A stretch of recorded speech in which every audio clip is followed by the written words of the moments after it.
got nothing to lose.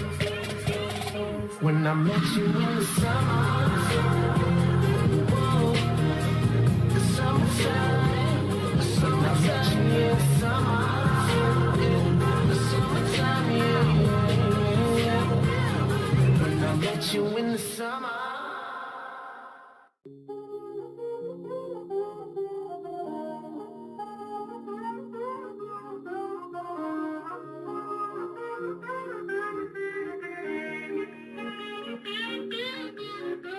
They say Mike's about to blow though. Tell me something that I don't know. With the crowd bouncing like bogos. You can come on the tour bus, just please no photos. But they're all like Soma. Cause we be going off on the off nights. Cause I've been on every single song I put my pen. Justin Spaulding, episode 9. Can they hear me or just Yep, Mike Stud? All right, Mike Stud giving us the. And that's we're not gonna get thrown off the internet now, right? That's non-copyright. Right. Maudine and Ryder say that's non-copyrighted music. Mike Stud, all of his music's non-copyrighted or what? No, just it was like non-copyrighted. Oh, okay. All right. I don't want to get thrown. I don't want our videos to get like, the no audio or get thrown off or it's been banned or something. All right. Let the rest of us go. Don't need Mike Stud coming after me. So all these viewers on here. We got promoted him enough. He like loving you. What how many viewers we got? We got 8 on we got some questions coming through on Instagram too. So awesome. Justin Spaulding, episode 9. If you don't know who I am, entrepreneur, businessman, real estate dude. Wisconsin, we have 700 apartments valued around $100 million, and we own them / manage them. We've got about 65 investors that invest with us. And we're looking at new deals. I went and looked at a new deal today. Put an LOI in on one today. If I get to it today, hopefully today. Then we started a painting company. Just a little bit more about me. Started a painting company in March 2020. The world ended, so I'm like, hey, start a painting company. We did. We're having a little bit of success there. It's going pretty well. But yeah, every single day we're putting out some fires. That's what I had to do just now. I had to put out a little fire. We're running 20 minutes late. So sorry for the delay. If this was on your schedule, 25 minutes late, something like that. Let's get into the first question. And we're not, this is, so wait, all right. So to have multiple streams, you have to sign in. Because we were going to do that today. That was our goal today. Right. And we didn't know that I had to sign in until just now or what? Yeah. Okay. So after this, we'll get into multi-stream. Yeah. All right. Do we know if it can be my page and my personal page? Okay, one or the other. Mm-hmm. Okay, we'll alternate it and we'll see what works. So we'll be able to stream on YouTube Live, on Facebook Live, Twitch. Okay, LinkedIn can go live. Was it LinkedIn? That wasn't. I don't know if I can go live on LinkedIn. Cause can anyone just go live on LinkedIn right now? I don't know if my status is like. I don't know if I'm at elite status to go live on LinkedIn. What other ones can we go live on? 30+ networks. Look at this. We're strategizing the podcast while we're live on the podcast. LinkedIn. Yeah. What else? Rattle them off real quick.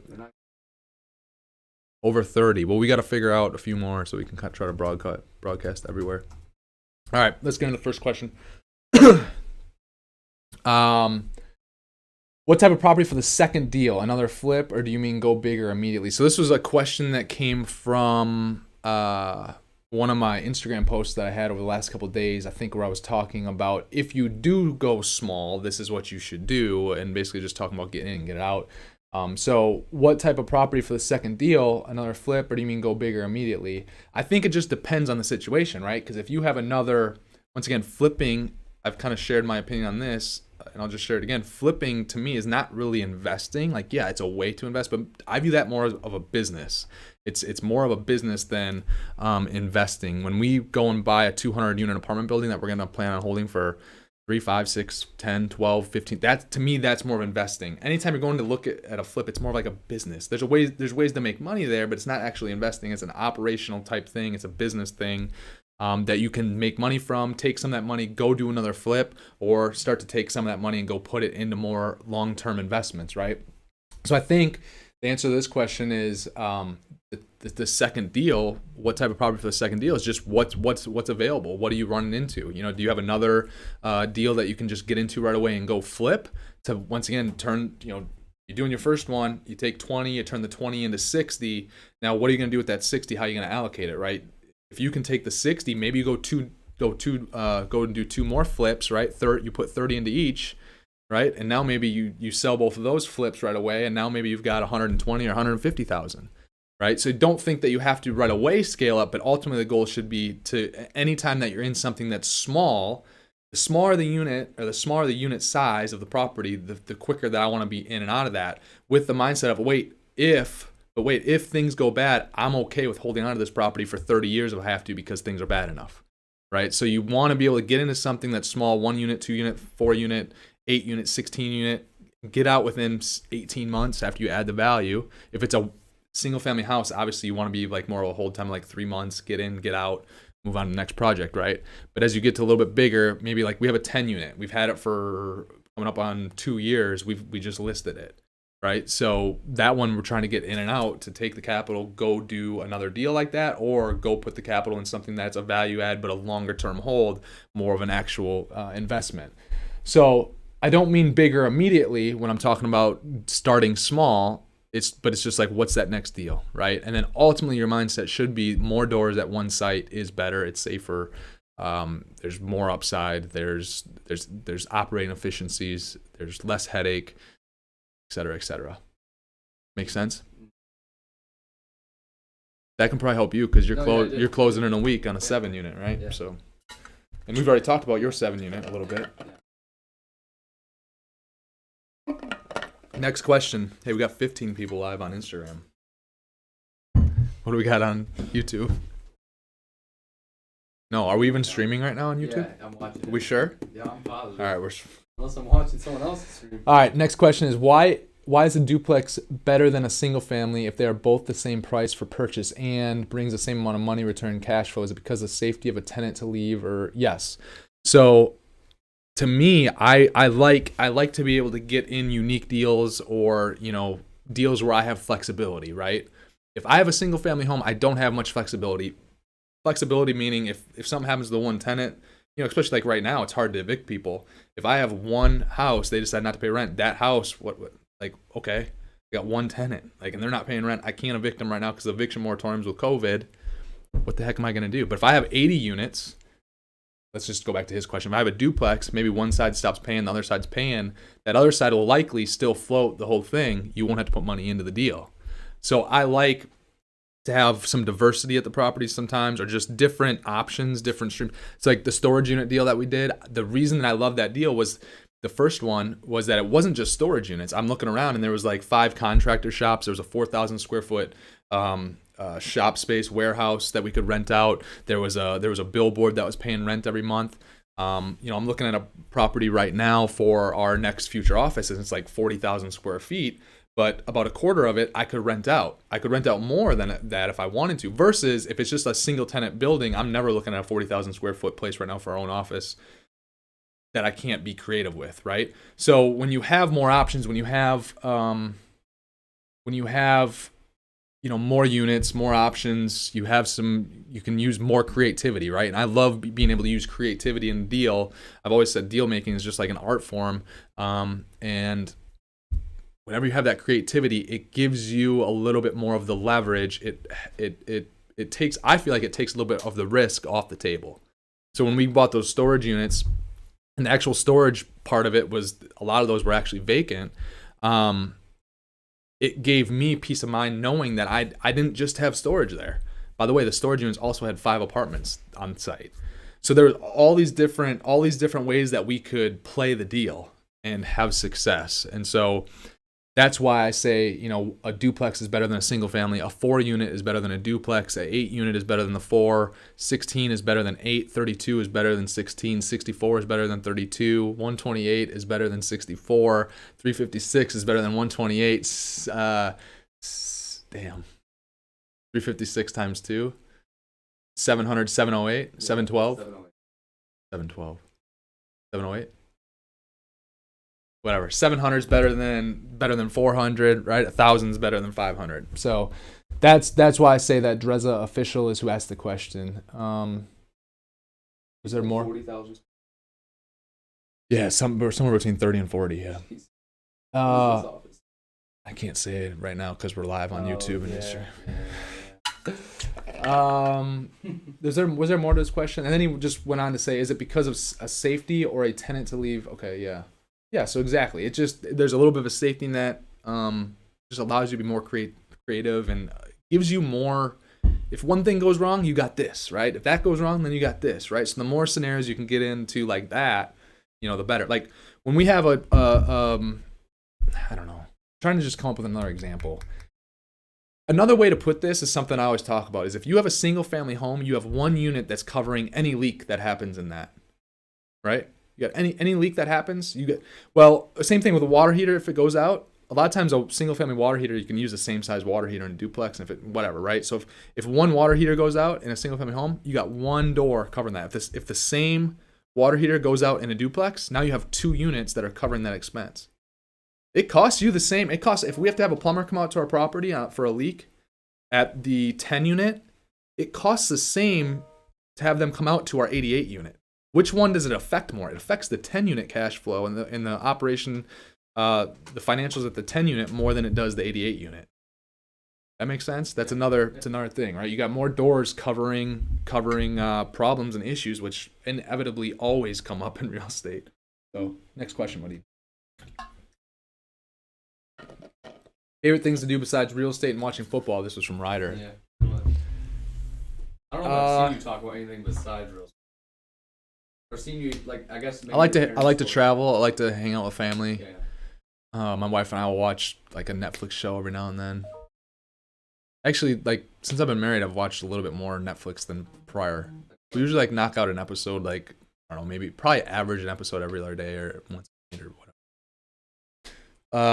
Yeah, I've seen part of Ozark. What? You didn't watch it all? I didn't watch it all. We can't. So that's the thing too. It's very hard. I'm usually if the TV goes on, I'm just I'm out because to me I'm not very engaged by it. But there are shows like Billions, Succession, Undercover Billionaire. I'm very Queen's Gambit. We're watching right now, so we'll watch a little bit of TV, every now and then.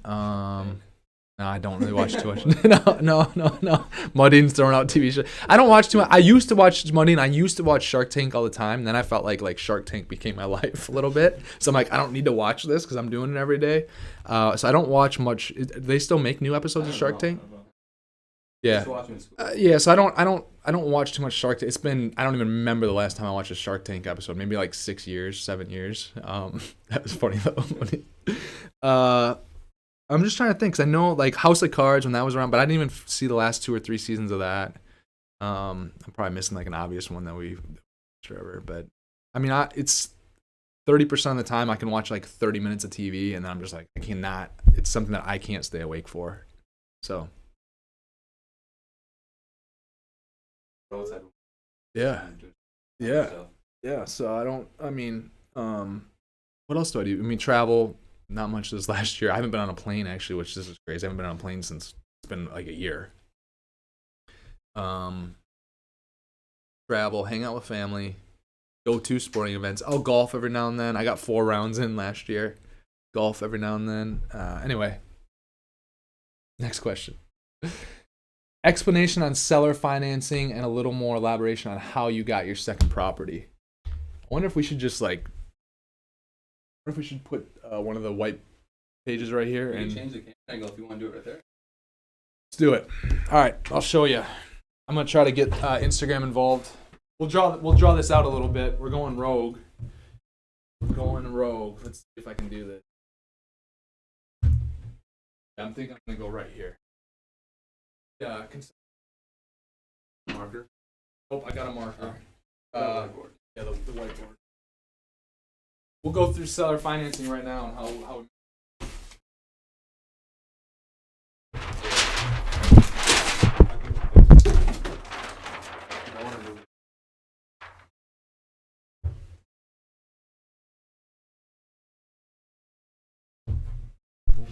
All right.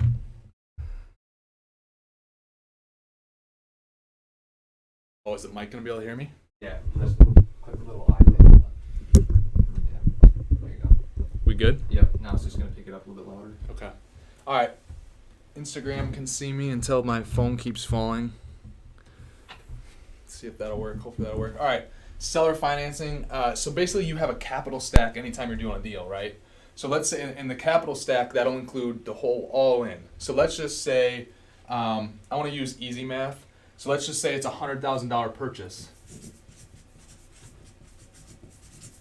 So we got the purchase. Can they read it? Yeah. All right. I don't know if Instagram can read it or not. It's probably backwards on Instagram. Probably is. I don't know if I can flip that. Can I mirror image that or no? Can you? Oh, your phone's falling. Damn, dude. Can you switch it around? I can hold it for you. Yeah. All right, cool. Hold that for me. All right. Let's say we got a purchase price of $100,000. $100 million would be better. Let's just do $100 million. All right, $100 million purchase price. It doesn't matter how many zeros. It's just more zeros, right? I mean, 10,000, 100,000. It doesn't matter, right? So let's say you have the purchase price. Now the whole capital stack. That's also, let's say it's a value add deal. And so let's say you're gonna do, let's say remodel or rehab, and you're gonna need another. In this scenario, let's say $10 million. All right, you got a total of 110 million, right? Now, how are you coming up with this 110 million? That's a capital stack, right? So with the capital stack, you'll probably get about 80% of that will be a loan. I'm going to say 75%. 75%, 110 million is what, 75 million, then you got 7.75, so ballpark 82.5. Don't be the calculator police on me if I'm off a little bit. I'm doing it all in my head, okay? Ballpark, $82.5 million is a loan. That's one part of the capital stack, right? Then we have, then you've got, down payment, right? Well, the rest is 25% down payment. With seller financing, I, as the buyer, or you as the buyer, maybe you can get away with putting in 5%, right? So 5% from the buyer, which is the buyer's down payment, which would be, in this case, 5 million. And then let's say you're able to get, which I've been able to do this before, I've been able to get sellers to hold anywhere from 10 to 20%, right? So 20% is going to come from the seller. So now you've got ballpark 22 million. And this number, if my math is correct, which is, it's obviously, I don't think it is, but it'll equal the total, right? All the funds necessary to close a deal. This seller financing, how it works, because this is the question, I don't want to get too far off the main question, but how the seller financing works is just like the loan, right? So this loan, right, you're going to pay them back over time, right? Same thing with the seller. Now the thing is you can really only use seller financing in certain situations. Like they can't have crazy amounts of debt on the property, and you can't really use seller financing at that point.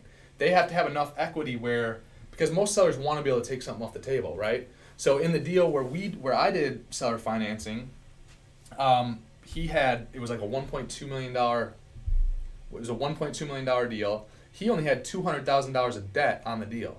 So in the capital stack, he was already walking away with a big chunk. So he had no problem hanging on to 20% because he was going to get most of his payout on the day that it closed because the bank is coming in, right, with funds.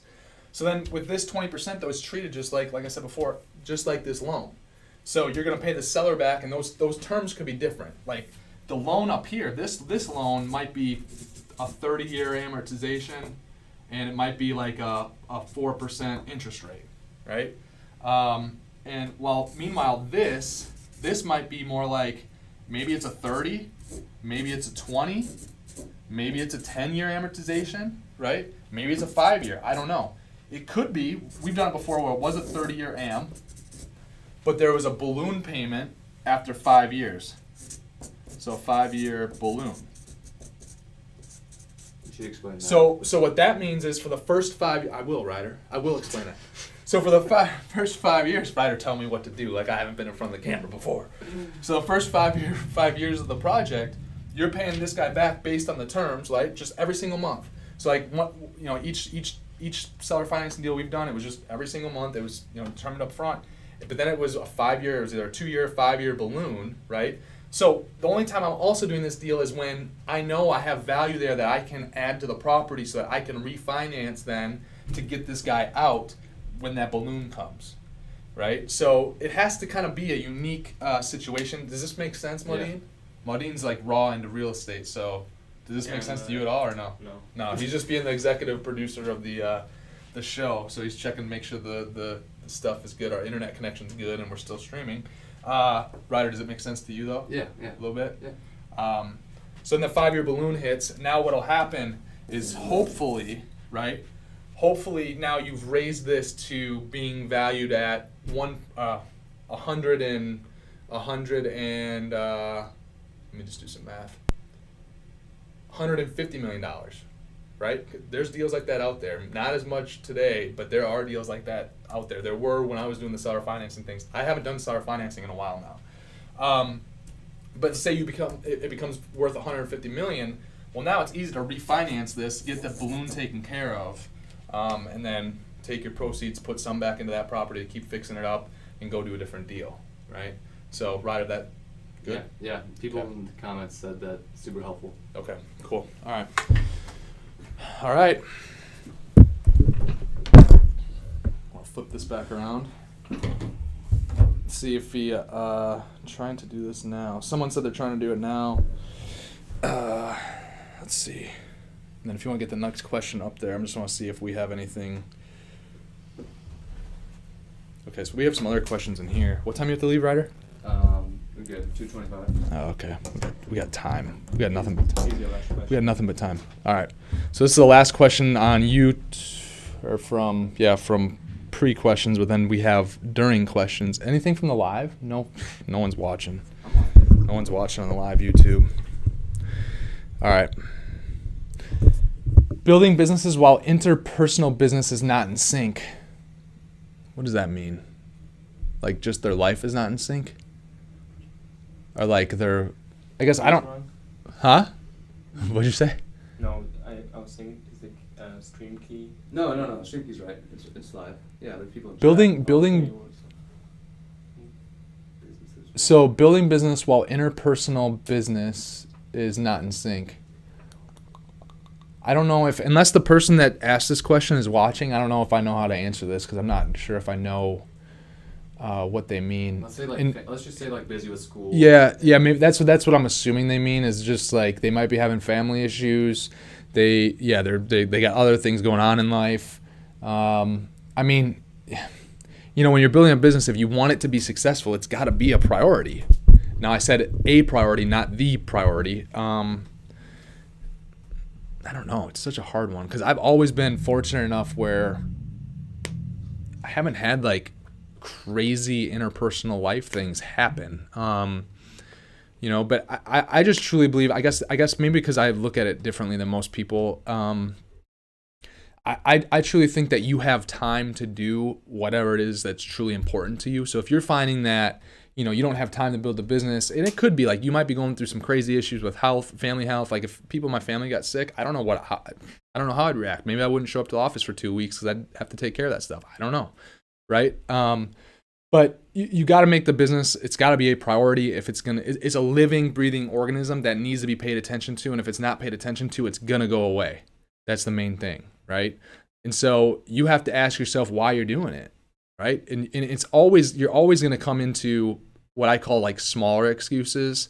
Like if you're talking about your interpersonal, it's like when I think of interpersonal issues, I think of like the worst of the worst, because like so many of the small things just don't really don't bother me too much, right? I don't really worry about like I don't really worry about dinner time. I don't really worry about like there's certain small things in life that people get so anxious and worried about. Some of the smaller details that that really are rather insignificant, something that you don't necessarily need to be worried. When I think of interpersonal issues, I'm thinking about like, your parent getting sick, your parent passing away. Like that's the stuff that I view that can really be, and yes, you need to take care of those big things in life that are truly life changing or, you know, have significant impact or significant consequences if you ignore them. But the business as well, like there's got to be times that you can escape, that you need to escape from interpersonal issues, right? So if you're having interpersonal issues, let the time at business be about the business and focus on the business to let it be your escape, right? And then when you go home at night, if you have the interpersonal issues, make sure that you're focusing on those and taking care of those interpersonal issues, and not worrying about your business, not taking a phone call after 6 or not, you know, not doing some of those things. So being smart with your time when you need to be.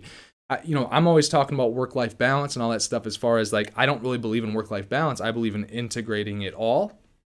But that doesn't mean I'm right and that's what you should do. So I think that's an issue too when you talk about like work-life balance. Like I think it just needs to be up to each individual and what each individual loves doing and what makes them happy. But at the same time, like if you're going to decide that you're going to stop doing business at or work at X time during the day, whether it's 5 o'clock or 6 o'clock, like that will impact your business. It won't allow you to grow perhaps as fast as you want to grow. When I was first starting these businesses, I was working from 6 a.m. to 2 a.m. And I mean, you know, I still now today, my timing's a little bit different because being married and, you know, all that stuff. So I don't like, I'm more diligent about being home between 6 and 7. And trying to be much more present at home until 9 or 10. And then sometimes, like I'm still, even later at night, I'm still doing things. When we closed this big deal, there were longer days. Because I had to, I had no choice, right? So I would work from, you know, 6 to 8 or, you know, whatever it might be. But then like on the weekends, I would be able to disconnect from it. So it's just being able to make, I don't know if I can, it's a hard question. It's a hard question because if there's things that are really bothering you in life that are very significant and very important to you, such as, you know, your family and someone's sick, I don't know how to answer that question. It's going to be hard. And I just know that it's going to be hard. And I just know that if you have any interpersonal business, large or small, that takes your attention away from the business will suffer, obviously. Right. And I'm not saying it's a good or a bad thing or a good or a bad trade-off. That's evident. So, all right. The other question that we had come through, we had a couple questions come through. What did YouTube say actually? So actually Gregory Martin on YouTube Live said, on the $110 million deal, how would you raise capital on the buyer position? The $5 million. Okay. Back to the drawing board. Ooh, just shocked the mic. Did you guys hear that?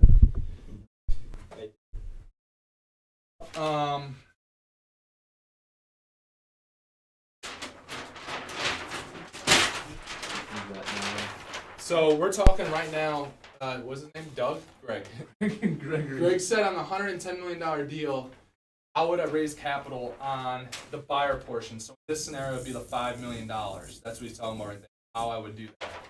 I mean, that's how we've done it. I mean, you know, I'll usually put in from 100 to 350. That's me. And we've got, and we usually have 2 other GPs do it. Other GPs. We'll put in a combination of, on 5 million, it'd probably be, so 5 million, I'd probably do somewhere right in the middle there. On 5 million, they would probably put in, you know, a total of another, I would say on that size deal, 100K to be about the same, $350,000. So total from the GPs, you know, we'll probably be like right in the middle. So let's just call it 200 per person. There's 3 of us. So let's call it 600,000. Right now that leaves us with 4.4. So how we come up with other 4.4 is LPs. So general partners, right? General partners, we're responsible for landing the deal, getting the deal. We're responsible for signing on the bank loans. None of our limited partners have to sign on the bank loans, right? They don't have to talk to the bank at all. They basically fill out our documents, our subscription agreement. They look through our personal, all the memorandums and all that stuff. They look through all of our documents. They see like projections and all that stuff, right? They sign and they'll send in their money. So this will make up the other 4.4 million, right? Now, how this works, the LPs, they get a 6% preferred return.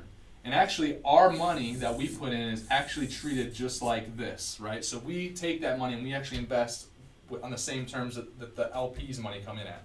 They get a 6% preferred return. Then what happens is it's a 70-30 split with remaining cash. So a 70-30 split. The 70 goes to the limited partners. The 30 goes up to the general partnership. Right? So now we're incentivized to make that thing perform. Like if we get that thing to be worth $150 million, we got a big time payout coming. Right? If we bought Springdale for $18 million, total capitalization was like $20 million with the rehab budget and all that stuff. If we're able to hit the plans and get anywhere near within 10 years, 7 to 10 years, a $28 to $30 million valuation there, we'll get paid a lot because the LPs are going to they'll make 2.5 to 3 times their initial investment. So then after this goes right here, this 70 goes until they hit a 12% annualized return.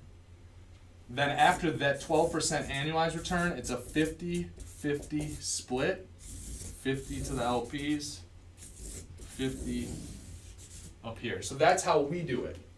Something not working? No, he was just talking about your Instagram live facing the wall. Oh shit. People on here were like, oh man. Yeah, you can set it. Oh, yeah. Here. So just a quick recap, because I know the people watching on YouTube are gonna want the recap, and the people on Instagram want the recap because they missed the whole thing. So if we're raising, back to Gregory's question, we got $5 million coming from a buyer in the previous example.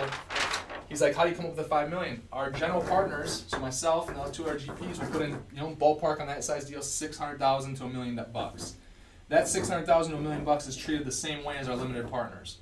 The difference between general partners and limited partners: general partners are they're the GPs, they're the ones finding the deals, doing the due diligence, getting the loan, signing on the loan. The LPs, they just write the check. They sign our documents, our operating agreement, our subscription agreement, and they write the check. They do not have to sign on any loans. They don't have to talk to any banks. They don't have to pick up the phone for maintenance. Our other GPs don't have to pick up the phone for maintenance either. But what's the every difference now and between GP and LP? general partner, limited partner. Okay. So the general partners are the ones signing on the docs, are the ones getting the loan, right, securing the debt. The limited partners, the LPs, are the people that are just signing signing our operating agreements, the funds operating agreements, and subscription agreement, and then they write the check. This $4.4 million, it'll come from 10, 15, 20 different investors. So these investors, they'll write checks into us anywhere from $50,000 up to, on a deal like this, up to $2 million. So then what they're getting on this, they get a 6% preferred return annually.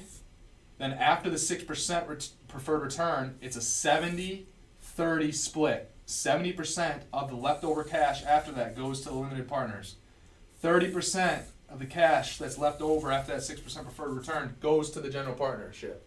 Now that's money coming to the general partnership that we didn't have to trade dollars for, right? But we're the one performing, we're the one with the most risk because we're signing on with the bank, we're doing all that stuff. We're allowing people to invest in, deals that are 300 units that they would never be able to invest in by themselves, right? Then after the 70-30 split, that happens until the limited partners get to a 12% annualized return. At that point, we have another split 50-50 with the remaining cash, 50% to the limited partners, 50% to the general partnership. So the general partnership is we're incentivized to make these things perform, which is also why we have I also have a management company, because I want to make sure that these things are performing, that they're going in the directions that they need to be. I saw a property today, by the way, over by Springdale that is just crappy. It's like, they have it listed for like $135,000 a unit. So, yeah, anyway. Big Worm That's asks, good for Springdale, by the way. Big Worm asks, how do you find these LPs? Big Worm plays for the Steelers. Really? Yeah, Chris Wormley. What do you ask? How do you find these LPs? I'm basically, so I'm doing a podcast, right? I don't just do these podcasts for fun. Like, yes, I love helping other people learn, but this is branding. This is marketing. everything that I was doing, I was putting out on Instagram, Facebook, starting back in 2012. People started to see the transparency, see that, oh, he shares the good stuff and the bad stuff. They were seeing my results. So before anyone was really joining with us, I was having success, right? And now I'm promoting, you promote that track record, right? And so I promote that track record. I tell people what we're doing. I tell people we take on investors. The minimum's $50,000. They got to be accredited. But we do have people that write us $2 million equity checks. I let people hear that. And then I just, going back to the sales process that we talked about in the last episode. If you haven't seen episode 8, go check it out. We talk about the sales process, not just we talk about the sales process being more than the sales pitch, or greater than the sales pitch, more important than the sales pitch. Then it's just the sales process, right? So now I'm following up with those people. I'll put them in my database, and I'll follow up with them. Whenever we have another deal coming up, I'll say, hey, I'll send out an email. It goes to 350 plus people. They all see it. 20% of them will respond. The other ones don't respond to that one, and that's fine. Can you hear me through that, you think? Yeah. So it's just continuing to be able to follow up, promote yourself, promote the track record, promote what you're doing.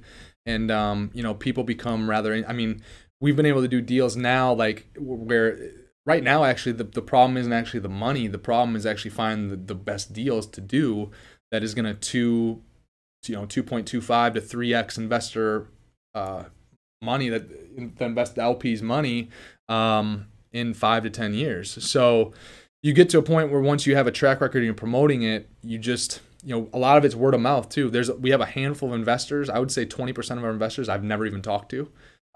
They've got a friend that's invested in us in 3 or 4 deals with us, and they recommended the friend to us, and the friend basically sent us a couple emails. I sent them an email on the projections, and they'll write a $100,000 check. So a lot of the people that are investing with us, though, they have significant resources and money where they have excess. They're looking to get their money really working for them, and so they're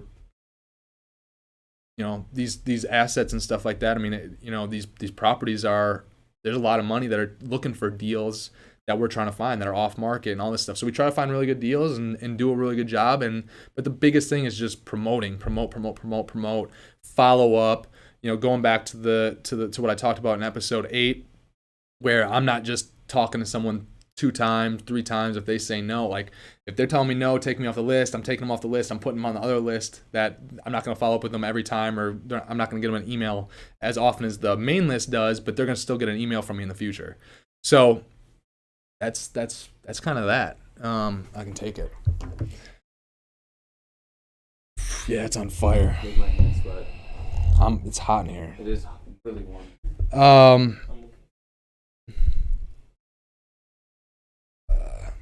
But yeah, that's a good question, Chris.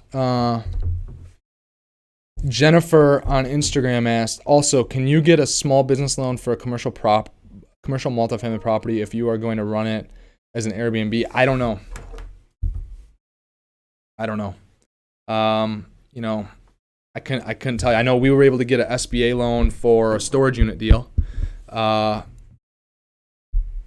I do not know about Airbnb.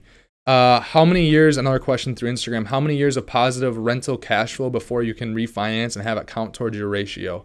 Depends on the size of the property. And right now with COVID, it's a little bit longer, but if something's been stabilized for 3 months, 6 months, 9 months, usually that 6 to 9 months window will work. But it depends on your relationship and track record with the lender that you have. If it's the first deal you've done, that's going to naturally be a little bit longer, whether it's 12 months, 18, 24 months. But as you become more successful, have more of a track record and grow, then you'll be able to refinance earlier if you choose to.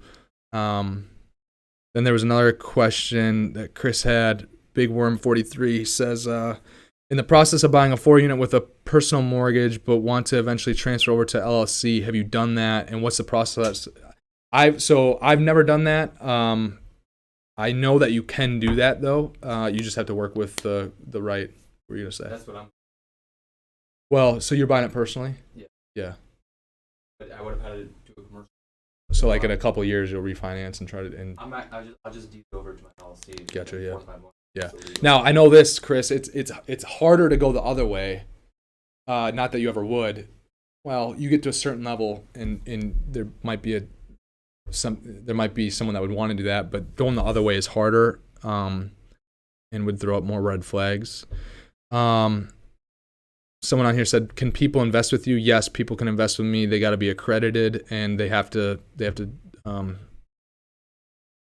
show that they're accredited, and they have to check out our offering memorandums and all that stuff. I thought there was one other question I saw on here. What resources would you use to become really proficient in tax strategies? I mean, Rich Dad Poor Dad was a great one to start that. I don't know. What I would do, I just started watching different YouTube videos and just, I mean, anything that goes through your business is a tax write-off, right? So then on top of it, if you're so like when we buy trucks for Prime Painters, we buy it, and this last truck I bought in cash. So here's where I don't really like debt, is in an operating business. So this last Prime Painters truck we bought in cash, and we'll be able to write the entire thing off this year, right? We'll be able to fully depreciate that asset this year. So it's just being smart about how you're, if the less that you can have in your personal name, the better. Which makes it nearly impossible for me to go out and get a regular mortgage on a single family home, by the way, because of how banks and stuff look at that stuff.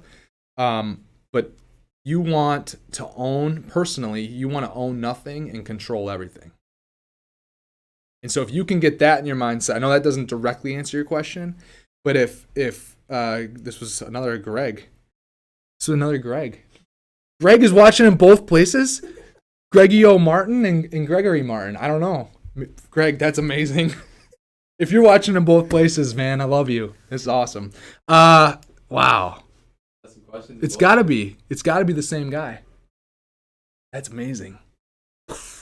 So Greg, if you can get that, if you can understand and get, and everyone that's watching, if you can get that in your mind, which is so hard for people to understand, if personally you can own nothing, but you control everything. So you should have everything through LLCs. That's my opinion.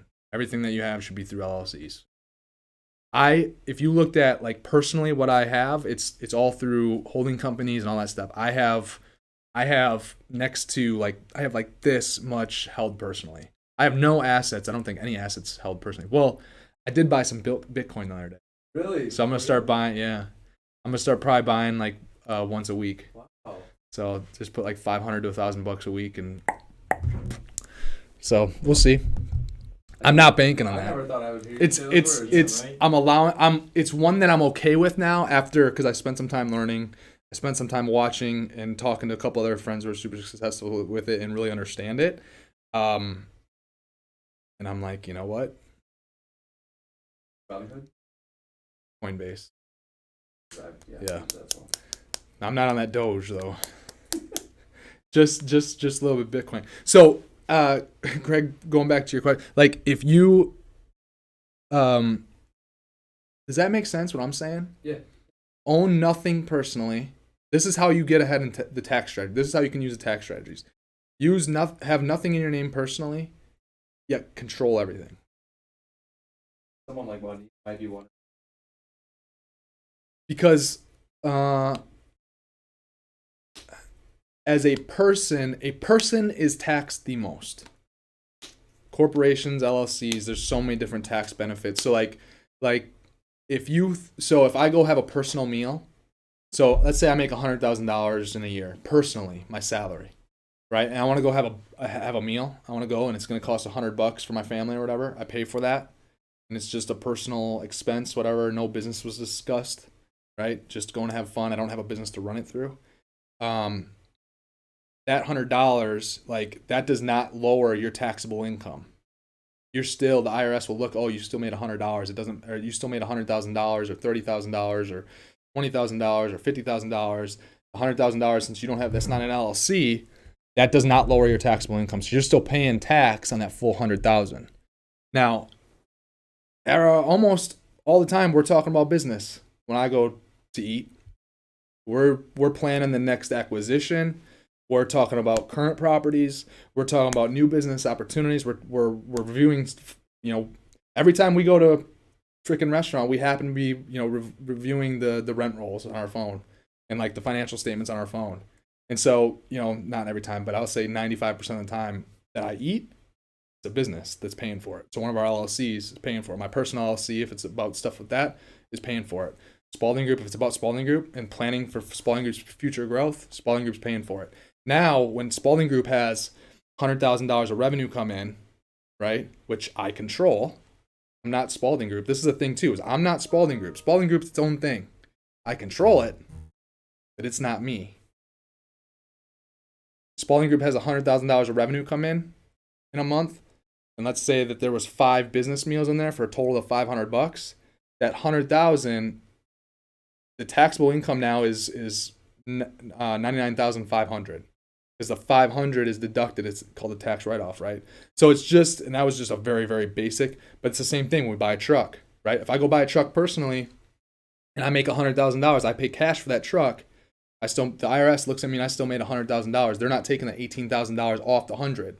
Prime Painters goes out, and this month, if they do $100,000 of revenue, Modine's like watching the screen, looking back at me. Modine, you're just happy. I love it. Prime Painters does $100,000 of revenue, right? They go out and buy an $18,000 truck in cash. That truck, we buy used trucks around here. That $18,000 lowers the taxable income. So now, and so does the painter's wages, by the way. So does like the office space and the rent, right? So if you go to a dinner, do you? Yeah. Yeah. Then what about like call? Well, come on now. What if you're talking? If you're going home, if you're taking that meal home and talking about business. Yeah. What if you're? Yeah. Then you can. Yeah. Now, if you once again, I'm honest with it, but it's true when you're in business and you got, multiple businesses going up. I don't remember the last time that me and my dad didn't talk something about business the last time we ate. Same thing with me and my wife. It comes up. I mean, my stepdaughter has some cash flow, so we're talking about apartment, it's who you are. So this goes back to like that interpersonal question. Like, I don't know. It's such a hard question for me to answer because I have a hard time separating stuff out. My life is integrated. So, if I go, a golf membership, and if it's a golf membership where I'm only taking people out to strictly talk business and to land deals and to close deals, right? Is that every time? No. Is it most of the time? Yeah, because that's what I'm doing. You have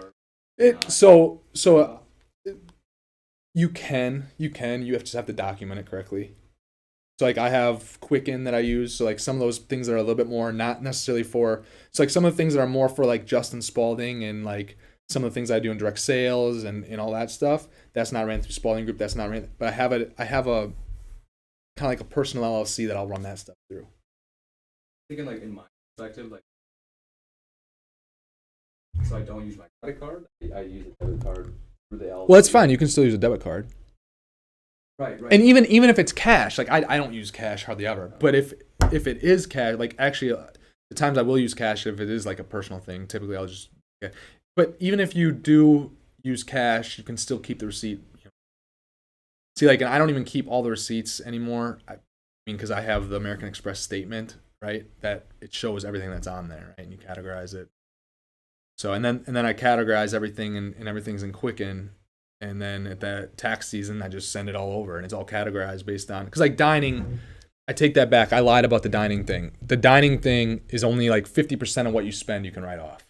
So you can't write off the full amount. So now someone's going to see just that clip and they're like, oh, you can't do it. I'm like, I know. But so there's certain things like that. But the truck, yeah, 100%. Like your salary and then the taxes that I have to pay on your salary, which you didn't know about until we had that conversation either. Ryder's like, wait, you have to pay? Yeah, dude. It's called payroll tax. And like, if one of our employees has health insurance, the portion that Prime Painters or Spaulding Group pays, like that's a tax write-off, right? So every expense, the office space, tax write-off, right?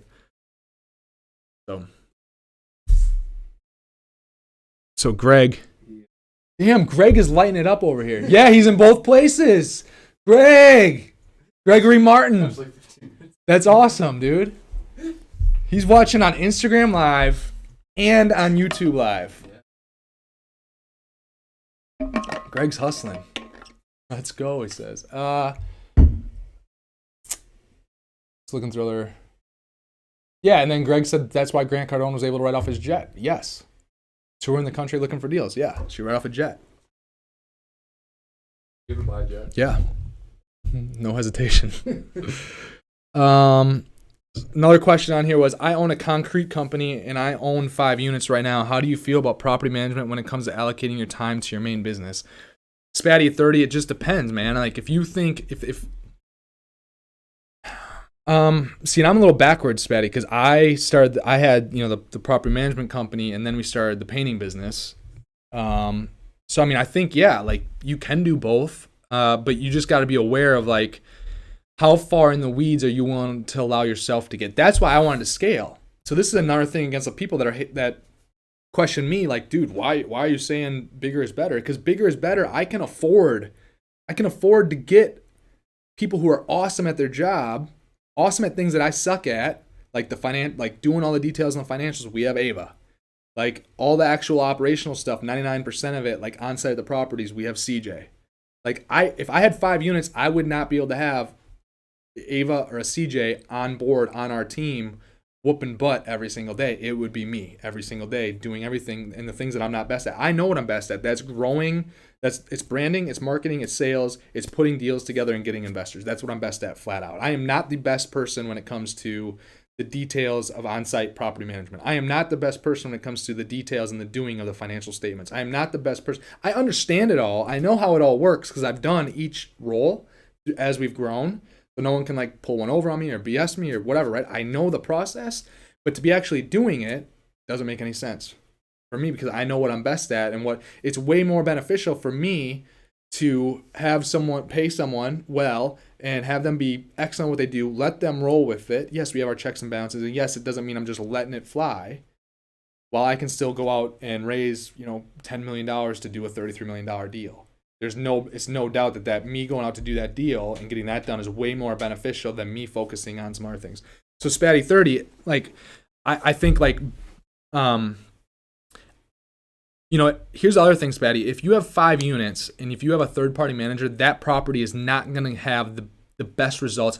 If we had some other property manager, like a third-party company managing the 10 unit, we wouldn't have been able to buy the 10 unit for $600,000 2 years ago and have it listed for 1.3 today. We wouldn't have been able to buy those first 8 units for a total of like $390,000 and sell them for $610 a few years later, because it just so happens that when you have fee-based managers that are third-party management, they do not care as much as you. They care about the fee and the management fee, and this isn't everybody, but a vast majority. They care about the fee that they get, but they don't care about your property as much as you do. Obviously, they're not as financially involved, right? So of the actual success, meaning of the buying of it, and then the actual cash flow of it, and then the actual sale of the asset. So I need to get like another holder for my phone. All right, see if we have any other questions over here. Thoughts on roof stock as a platform and turnkey? I don't know what that is, so I don't have a comment on it. Another question, when did you acquire your first set of units and how many doors? It was 2013, it was 4 units. Then the very next year, like 9 months later, bought the 4 units right next door to it. That's that question. How hard is it to set up a real estate fund for investors to invest? I mean, I know the first deal that we did, because now we use kind of the same structure. The first deal we did, those documents were probably, I don't know, $20,000, $30,000 or something like that. All the documents and the time and stuff that we had professional help. But I've come to learn that just, attorney fees and stuff is just part of the gig. I mean, this last deal we closed, like it takes money. It takes money to set some of those things up correctly, right? So it wasn't necessarily hard. It's just had to figure out what you want, what you think is going to work, and then you have to have the professional team, aka the attorneys and accountants, there to help you to make sure that you're in bounds, right? And doing everything the right way. I never want to do something the wrong way intentionally, right? I want to put every effort.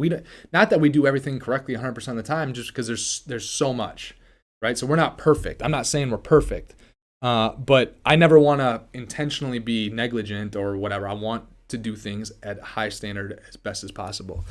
So it wasn't super hard. You're gonna have some time and some money getting it set up initially, and then if you can keep kind of the same structure, it's less and less.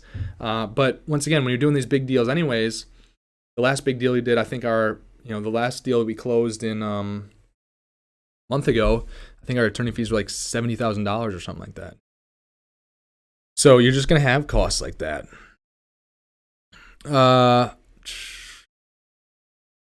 Someone said on here their question was $400,000 to $500,000 3-bed in Tampa for Airbnb. Do you know or have any thoughts on the market? Nope, I don't. I'm not a fan of Airbnb, so I'm probably the wrong person to talk to about that.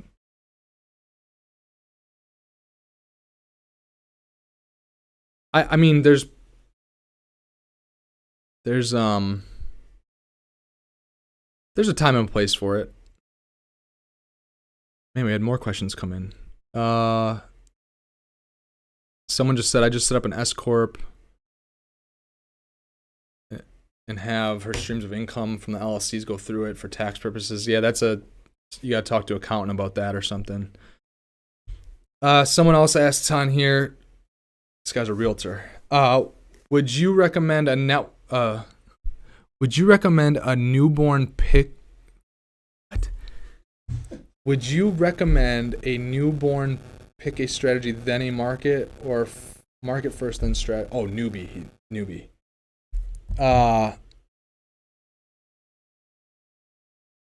Would I recommend a newbie pick a strategy, then a market, or a market first, then a strategy? I think the strategy is most important because I could take the strategy that I have and go to multiple markets. But there's deals in every single market. So don't think you have to be in just one place. Hey Ryan, what's up, man? The property behind me is Signature 23. Ava asked, why not Robinhood? I think she's semi-joking, but... Yeah, I think we talked about that. Yeah. You and heard it? Or Yeah.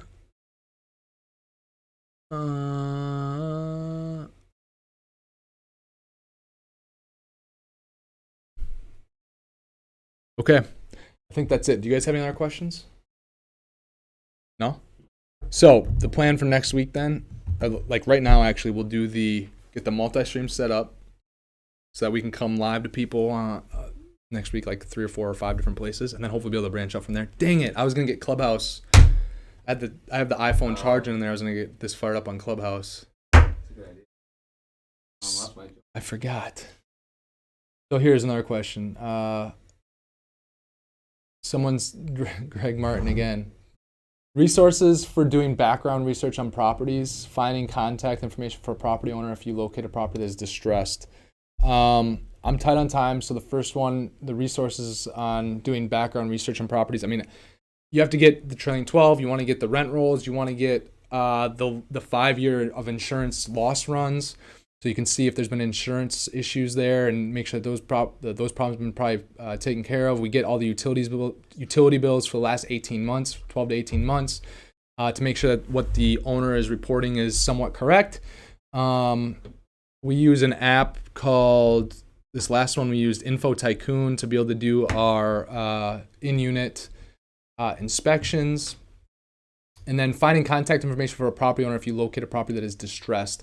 Take the address, write it down, go to either the city, the county, the town, the state. There's a place that you can look up tax records or tax parcels, and then you should be able to type in the address, and it basically will pull up the owner. And if it's an individual, you'll go to the white pages. You have to get a subscription to white pages. You got to pay $4.99 a month, $4.99 a month for a white pages subscription, and you can search that person, and then it'll either give you their business phone or cell phone. You just got to start calling, bing, bing, bing, bing, call.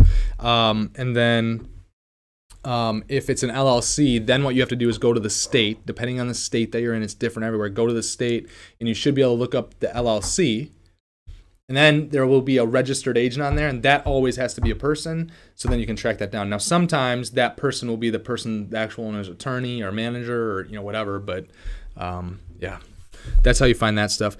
Someone else asked, any internship opportunities? I'm a real estate student at the University of Central Florida. Yeah, probably. Rob, ASAP, do this. Shoot me an email, Justin, Justin, at spauldinggroup.com, SPAULDINGGROUP. Tell me you're Rob from Instagram Live looking for internship opportunity and you go to Central Florida. I'll remember, obviously. And let's see what happens. That being said, this has been fun. I enjoy doing this. This is like one of the highlights of my week right now. I love doing the podcast. I have a lot of fun with it. Feel free to shoot us questions anytime to add on to next week's show as we're coming at you live weekly. But that being said, we're going to sign off. Justin Spaulding, episode 9, signing off. Have a great week. Oh, we're not at the weekend yet. Have a great rest of your week and a great weekend. We'll talk to you later.